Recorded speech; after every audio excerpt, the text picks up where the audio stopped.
வீரன் முதலில் குகையின் உள்ளே சென்றான். குகையின் இடையில் நிழல்கள் வலம் வந்தன. ஒவ்வொரு மூலையிலும் மர்மங்களும் பயமும் நிறைந்திருந்தது. குமரன் வீரனை பின்தொடர்ந்து நடந்தார், தனது கையில் உள்ள வாள் திடமாக பிடித்து. வீரா, இந்த குகை மிதமானதில்லை. ஏதோ ஆபத்து நம்மை நோக்கி காத்திருக்கிறது என்று குமரன் சின்ன குரலில் சொன்னார்.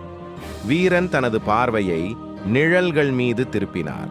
ஆமாம் குமரா, நம் முன்னால் எது வந்தாலும் நாம் அவற்றை சமாளிக்க வேண்டியதுதான். அவர்களது உரையாடல் நடந்து கொண்டிருக்கும் போது குகையின் உள்புறத்தில் இருந்து சில ஒலிகள் கேட்கப்பட்டன.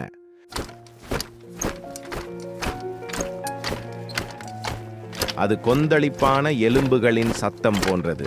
நிழல்களில் இருந்து பல எலும்பு கூட்டங்கள் எழுந்தன. அவற்றின் கண்களில் மரணத்தின் மிளிர்ச்சி. வீரா, எலும்பு கூட்டங்கள்! நாம் இப்பொழுது பின்வாங்க முடியாது.